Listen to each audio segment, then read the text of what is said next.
Chapter 46 of Great Expectations, by Charles Dickens. 8 o'clock had struck before I got into the air that was scented, not disagreeably, by the chips and shavings of the longshore boat builders and mast, oar, and block makers. All that waterside region of the upper and lower pool below bridge was unknown ground to me, and when I struck down by the river, I found that the spot I wanted was not where I had supposed it to be, and was anything but easy to find. It was called Mill Pond Bank, Chink's Basin, and I had no other guide to Chink's Basin than the old green copper rope walk. It matters not what stranded ships repairing in dry docks I lost myself among, what old hulls of ships in course of being knocked to pieces, what ooze and slime and other dregs of tide, what yards of shipbuilders and shipbreakers, what rusty anchors blindly biting into the ground, though for years off duty, what mountainous country of accumulated casks and timber, how many rope works that were not the old green copper. After several times falling short of my destination, and as often overshooting it, I came unexpectedly round a corner upon Mill Pond Bank.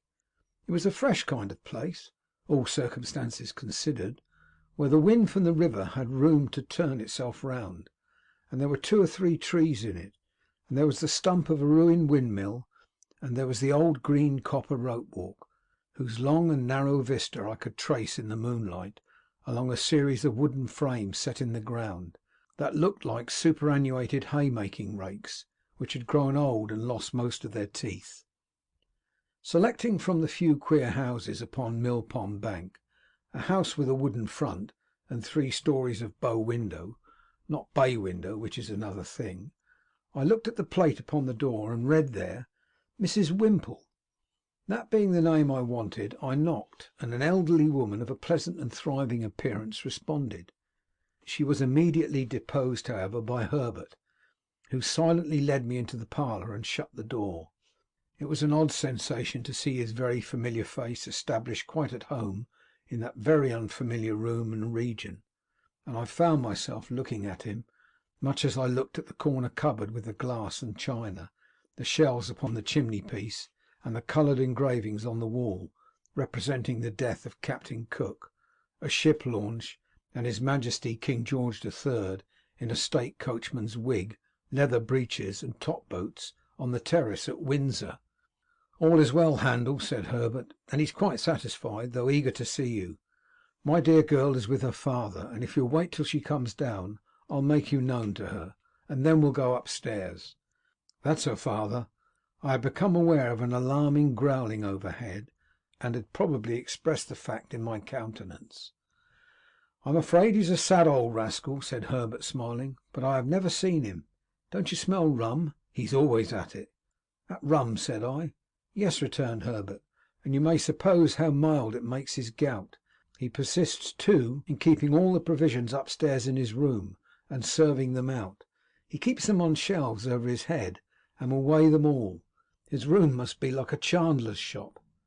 While he thus spoke, the growling noise became a prolonged roar, and then died away. "What else can be the consequence," said Herbert in explanation, "if he will cut the cheese? A man with the gout in his right hand, and everywhere else, can't expect to get through a double Gloucester without hurting himself." He seemed to have hurt himself very much, for he gave another furious roar. "To have Provis for an upper lodger is quite a godsend to Mrs. Whimple," said Herbert, "for of course people in general won't stand that noise. Curious place, Handel, isn't it?" It was a curious place indeed, but remarkably well kept and clean. "Mrs. Whimple," said Herbert, when I told him so, "is the best of housewives, and I really do not know what my Clara would do without her motherly help. For Clara has no mother of her own, Handel, and no relation in the world but old Gruff and Grim." "Surely that's not his name, Herbert?" "No, no," said Herbert, "that's my name for him. His name is Mr. Barley. But what a blessing it is for the son of my father and mother to love a girl who has no relations, and who can never bother herself or anybody else about her family." Herbert had told me on former occasions, and now reminded me, that he first knew Miss Clara Barley when she was completing her education at an establishment in Hammersmith, and that on her being recalled home to nurse her father, He and she had confided their afternoon to the motherly Mrs. Whimple, by whom it had been fostered and regulated with equal kindness and discretion ever since. It was understood that nothing of a tender nature could possibly be confided to old Barley, by reason of his being totally unequal to the consideration of any subject more psychological than gout, rum, and purser's stores. As we were thus conversing in a low tone, while old Barley's sustained growl vibrated in the beam that crossed the ceiling, the room door opened, and a very pretty, slight, dark-eyed girl of 20 or so came in with a basket in her hand, whom Herbert tenderly relieved of the basket, and presented, blushing, as Clara. She really was a most charming girl, and might have passed for a captive fairy, whom that truculent ogre, old Barley, had pressed into his service. "Look here," said Herbert, showing me the basket with a compassionate and tender smile, after we had talked a little. "Here's poor Clara's supper, served out every night. Here's her allowance of bread, and here's her slice of cheese, and here's her rum, which I drink. This is Mr. Barley's breakfast for to-morrow, served out to be cooked. 2 mutton chops, 3 potatoes, some split peas, a little flour, 2 ounces of butter, a pinch of salt, and all this black pepper. It's stewed up together and taken hot, and it's a nice thing for the gout, I should think." There was something so natural and winning in Clara's resigned way of looking at these stores in detail as Herbert pointed them out, and something so confiding, loving, and innocent in her modest manner of yielding herself to Herbert's embracing arm, and something so gentle in her, so much needing protection on Mill Pond Bank, by Chink's Basin and the old green copper rope walk, with old Barley growling in the beam, that I would not have undone the engagement between her and Herbert for all the money in the pocket book I had never opened. I was looking at her with pleasure and admiration, when suddenly the growl swelled into a roar again, and a frightful bumping noise was heard above, as if a giant with a wooden leg were trying to bore it through the ceiling to come at us. Upon this Clara said to Herbert, "Papa wants me, darling," and ran away. "There's an unconscionable old shark for you," said Herbert. "What do you suppose he wants now, Handel?" "I don't know," said I. "Something to drink?" "That's it," cried Herbert, as if he had made a guess of extraordinary merit. "He keeps his grog ready mixed in a little tub on the table. Wait a moment, and you'll hear Clara lift him up to take some. There he goes." Another roar, with a prolonged shake at the end. "Now," said Herbert, as it was succeeded by silence, "he's drinking." "Now," said Herbert, as the growl resounded in the beam once more, "he's down again on his back." Clara returned soon afterwards, and Herbert accompanied me upstairs to see our charge. As we passed Mr. Barley's door, he was heard hoarsely muttering within, in a strain that rose and fell like the wind, the following refrain, in which I substitute good wishes for something quite the reverse: "Ahoy, bless your eyes, here's old Bill Barley, here's old Bill Barley, bless your eyes. Here's old Bill Barley on the flat of his back, by Lord, lying on the flat of his back, like a drifting old dead flounder. Here's your old Bill Barley, bless your eyes. Ahoy, bless you." At this strain of consolation, Herbert informed me the invisible Barley would commune with himself by the day and night together, often while it was light, having at the same time one eye at a telescope which was fitted on his bed for the convenience of sweeping the river. In his 2 cabin rooms at the top of the house, which were fresh and airy, and in which Mr. Barley was less audible than below, I found Provis comfortably settled. He expressed no alarm, and seemed to feel none that was worth mentioning, but it struck me that he was softened indefinably, for I could not have said how, and could never afterwards recall how when I tried, but certainly. The opportunity that the day's rest had given me for reflection had resulted in my fully determining to say nothing to him respecting Compeyson, for anything I knew his animosity towards the man might otherwise lead to his seeking him out and rushing on his own destruction. Therefore, when Herbert and I sat down with him by his fire, I asked him first of all whether he relied on Wemmick's judgment and sources of information. "Ay, dear boy," he answered with a grave nod, "Jaggers knows." "Then I have talked with Mr. Wemmick," said I, "and I have come to tell you what caution he gave me and what advice." This I did accurately, with the reservation just mentioned. and I told him how Wemmick had heard in Newgate Prison, whether from officers or prisoners I could not say, that he was under some suspicion, and that my chambers had been watched. How Wemmick had recommended his keeping close for a time, and my keeping away from him, and what Wemmick had said about getting him abroad. I added, that of course when the time came I should go with him, or I should follow close upon him, as I might be safest in Wemmick's judgment. What was to follow, that I did not touch upon. Neither indeed was I at all clear or comfortable about it in my own mind, now that I saw him in that softer condition, and in declared peril for my sake.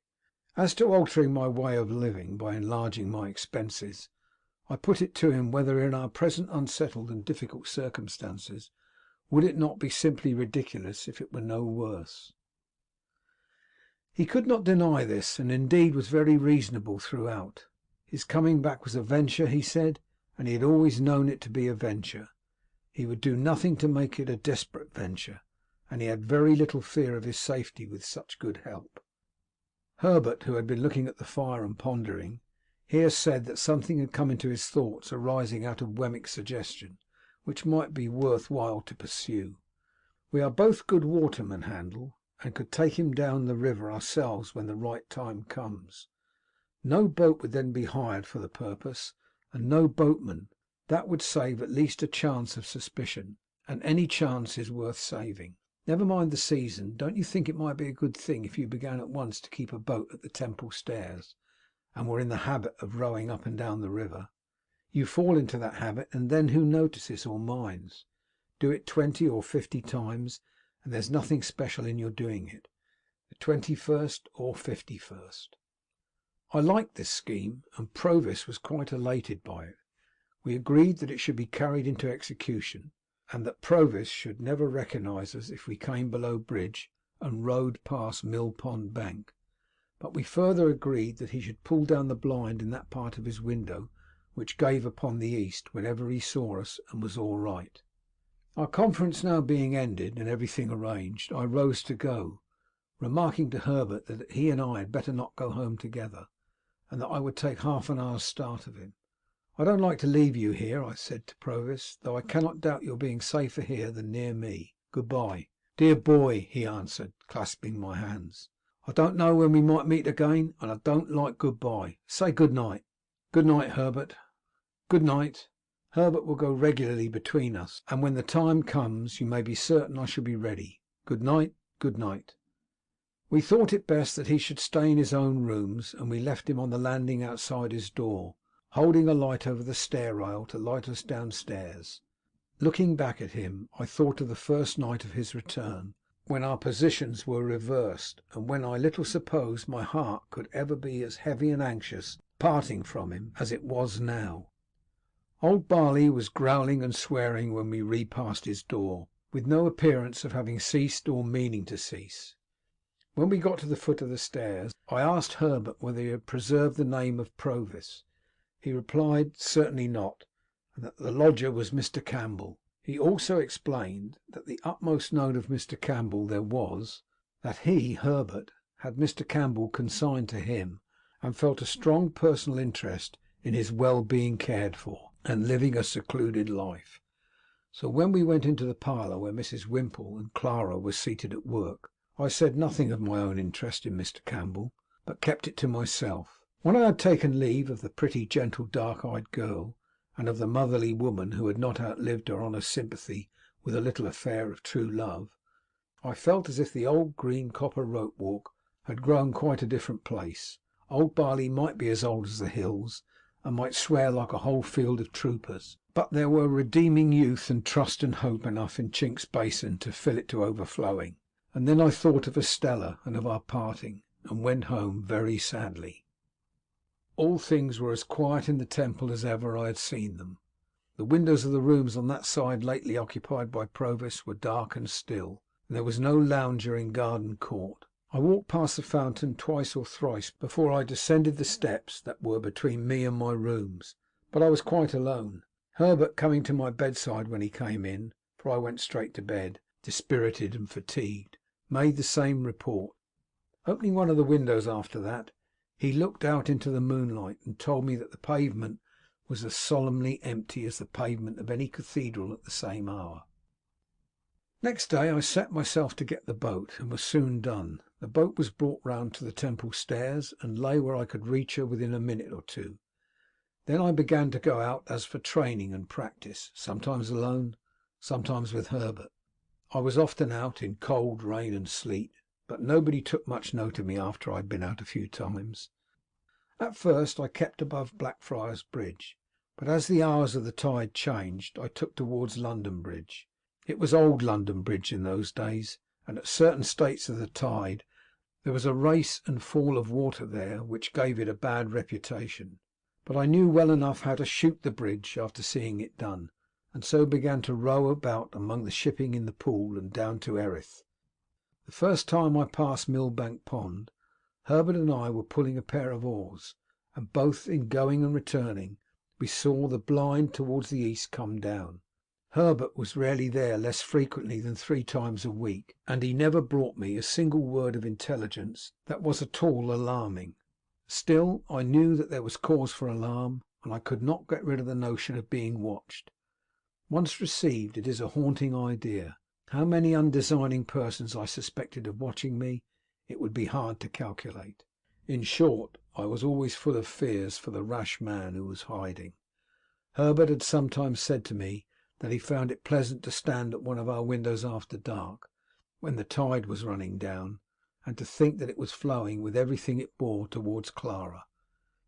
But I thought with dread that it was flowing towards Magwitch, and that any black mark on its surface might be his pursuers going swiftly, silently, and surely to take him. End of chapter 46.